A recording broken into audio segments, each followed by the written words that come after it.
Hi everyone, it's me, Tim, and today I want to talk about analyzing games. Now I've talked about this before. I've mentioned on this channel that when I play video games these days, I can't turn off the analysis part of my brain, so frequently I find myself enjoying games less than I should just because I'm picking apart things. And I've said I don't want to go into specifics about games I do this with, but Bengala Fraka asks, could you make a video on how to analyze games critically with the objective of learning more about design? I like that question. It makes me talking about this analysis something constructive. So what I did was I thought about all the things that I notice in games and I broke them into kind of a chronology, how I tend to play through a video game, what I tend to notice, what kind of questions I ask. So let me go through that. Let's start with the intro. The intro could be anything from the cinematic that I see on its Steam page to something that they release before, a trailer they release before the game comes out, to the first cinematic I see when I start up the game, either when the game gets started or when you say when it pops up on the menu and says I want a new game. So I'm calling all of that the intro. Basically, I haven't done anything yet, but the game is telling me what it is. The first thing I always wonder is I watch it and I'm like, am I intrigued? Is that a world I want to play in? And I find myself frequently asking that because several times there are these intros that come out where all the NPCs are just snarky and rah, rah, rah. Or the hero is like, I'm a big jerk and I'm going to do this stuff. Don't you want to be me? And I'm just like, next. I don't want to play in this world. I'm not interested in the character I'm being told I have to play or the world I'm in. What I love seeing is things where it's like, ooh, what's causing that? Or what made the world this way? Or I've never seen magic handled like that. That's what gets me involved in the intro. The very next thing, and remember, I'm going to talk about RPGs here, so this is going to be a little RPG specific. Let's talk about character creation. So character creation pops up. Within a minute, I'm asking myself, do I know what I'm doing? Do I know what kind of character archetypes this game supports? Do I know what effects any of these things have that I'm being asked? I'm being asked to change an attribute. I'm being asked to buy a skill or perk. Do I know what these will do? Sometimes the description is really vague. Makes you shoot better. Really? Do I shoot farther? Do I shoot more accurately? Do I get more criticals? What does this do?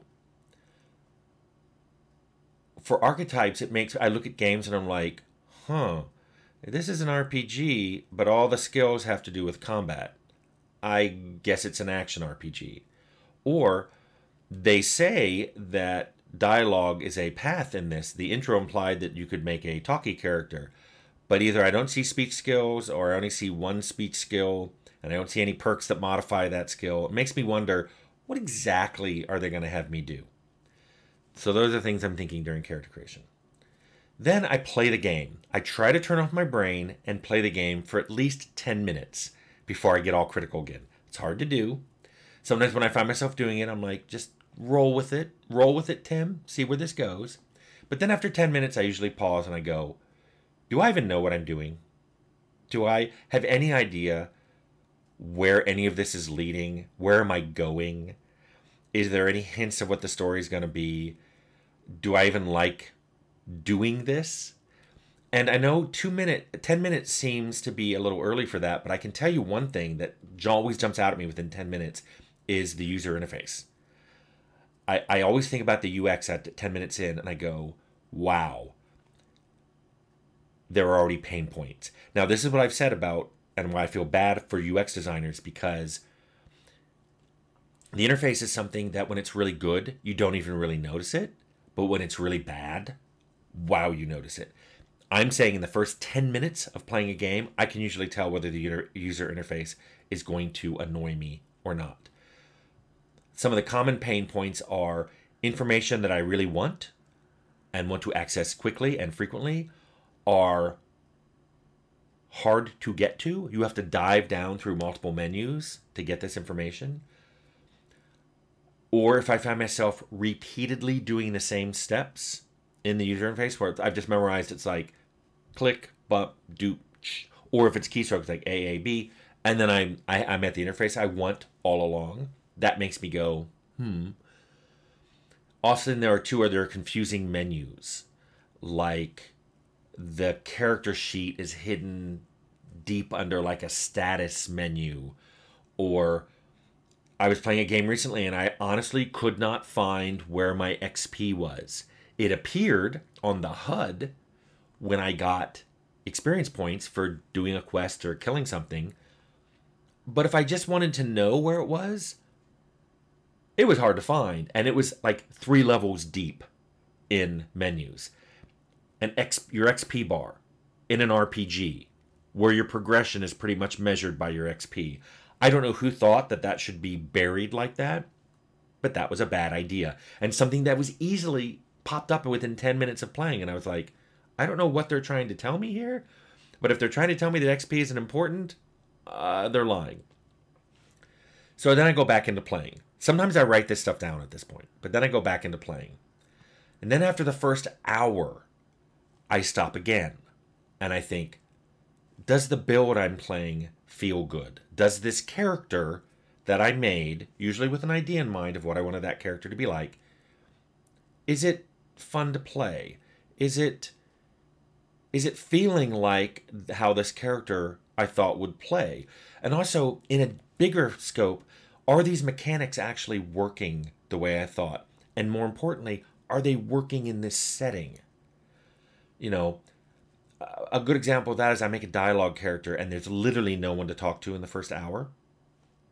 One of the clients I'm working for had me play through some levels in a game they're building.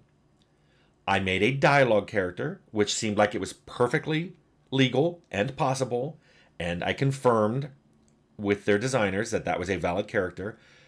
I then played an entire level for over an hour that had no one to talk to. And I was shocked. It was all combat and occasionally stealth ways of getting around those combat encounters. There wasn't a single dialogue. And I just went, is this level finished? And they're like, yeah, that's why we had you play it. And I'm like, I have problems. And I've played shipped games like that for some reason the character I made didn't seem to be using any of his skills. And in the first hour, if I make a character that doesn't use the skills that I picked as my main skills, in Fallout that would be a tagged skill, something's wrong. Also, within the first hour, I should be able to tell what the pacing is of the game. Yes, some games put tutorials, front-load tutorials, but if they last more than 10 or 15 minutes and I can't skip it, that's a problem. That's why I don't look for this, though, in the first 10 minutes. But in the first hour, I will look at your story and I will start judging it on its pacing. Have you introduced some characters that are interesting? Do I get a hint at what the villain will be or what the main story plot will be? Is there good pacing to it? Meaning, sometimes I'm exploring, sometimes I'm fighting, sometimes I'm talking to people. If it all seems to be exploration, or it all seems to be talking, or it all seems to be combat, bad. I played a demo on Steam recently for a game I was looking forward to, and all I did in the first hour of that demo was talk to people. Yikes. So, that's what I think about after the first hour. The next point is a little vague. Let's call it the first act. By that I mean the first major chunk of the story has manifested, you've played through it, and you've reached some sort of, God, I wanted to say denouement, but I'm not going to say that, but I just did. Some sort of conclusion that isn't the ending. Let's call that the first act. I stop myself after the first act and I go, okay, honest, cards on the table. Am I actually enjoying myself? This is frequently the place where I stop playing games. I've learned by the first act, I can judge this game now. I can judge its mechanics. I can judge its story. I can judge its interface. I can judge the art, although my art bar is really low. Not just because I can't do art and I'm colorblind, but I care way less about how a game looks than how it plays. But I ask myself, am I enjoying myself? Is this story any good? The first act is ended. If I don't think it's good yet, I don't think it's going to get good. And I can't tell you how many games I've played where a friend of mine has said, oh, just keep playing. The first act isn't good. And I'm like, then why should I keep playing? They couldn't even make the first act good. Now, I've also played a lot of games where the first act was amazing, and then it kind of fell apart after that. But if you can't make the first act good, you're probably going to lose me. And then, besides enjoying myself, I ask myself another question, which is similar, but do I even like this game? Sometimes I'm enjoying myself, but I realize it's a very visceral kind of like, oh my goodness, it's fun to do combat, and I love the violence, I love the over-the-top weapons, but I don't really like this game. It's either I've seen this before, or the story's kind of meh, or after a while I get tired of, the death animations. Okay, I get it, they're over the top. What else do you got? So, just warning you, frequently the first act is where I stop. A few other questions I ask at this point are, what is the game, and especially the designer, trying to get me to do? By the first act, it's usually obvious that they want me to be a good guy, or they want me to get to this town, or they want me to oppose this villain. Basically, it boils down to, what do they expect me to do, and what do they want me to do, and what are they even trying to force me to do? Now, personally, I enjoy games where I get to choose what I want to do, but I understand that there are games where it's like, okay, I'm expected to be the good guy, or ultimately I'm going to fight this villain. I get it. But I usually ask what they're trying to get me to do, and does it line up with what the game is making it make sense for me to do? If the villain is doing something that I agree with, why should I oppose him? I've played a game, possibly even worked on a game, where I've questioned the villain in the sense of, I kind of agree with the villain here. Why am I opposing him? And there was no option to do so. Also, I sometimes ask, what is the most fun thing to be doing in this game? And does that line up with what the designer wants me to do? For example, if stealth is really the most fun thing for me to do in this game, and I like sneaking by all your encounters, but the game is being sold on the richness of its combat, I will go, why are these two things not connected? It's interesting that some games, the designer wants me to do the things that aren't fun, or the game doesn't seem to be designed to do well, but that's what I'm being pushed into doing. Again, I can usually tell that by the end of the first act. Then let's get a little more vague here after first act, and let's talk about progression. So if I continue playing your game after the first act, it's because I liked it. But let's talk about the progression past the first act. Am I feeling like my character is getting more powerful? Am I feeling like my character is gaining knowledge about the world and understanding what's going on, and possibly can make a choice about what to do with it, do about that, and I can act upon what I want my choice to be? Conversely, even though I'm getting a sense of being more powerful, are there still challenges? Are there new challenges? Are there things out there that, while my powers do feel strong, they're capable of defending against them? I still want to be challenged, but I want to be challenged by creatures that make sense. If wolves were hard when I was level 1 and then got easier when I was level 5, I don't want laser wolves to show up out of the blue and start challenging me. Let's have it make something that makes sense. And then past progression, we get to the ending of the game.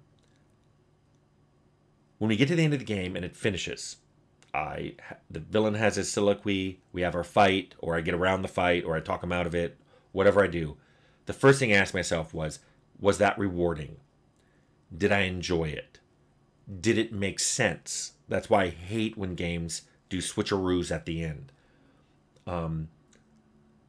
If the game offers replayability, which I love to offer, the first question I ask is, do I feel like replaying it? Because a game that offers replayability but gets to an ending that isn't rewarding or is nonsensical, I find myself going, why would I want to play this again? The most common reasons I want to replay again is that when I get the end, it is rewarding, but it also shows some things that didn't end up well and are entirely my fault and were decisions I made knowing that, okay, that wasn't the nicest thing to do. Like in Fallout, when I take the water chip from Necropolis, that isn't the nicest thing to do. Learning that Necropolis fails and all those ghouls die shouldn't be a huge surprise to people. Finding out, well, wait a minute, they had that water pump I could have fixed. Maybe I'll make a character with a higher science skill, or maybe I'll fix it for him next time. That's the kind of replayability I want, where the player looks at the ending, likes it, but goes, I wonder if I could have done this.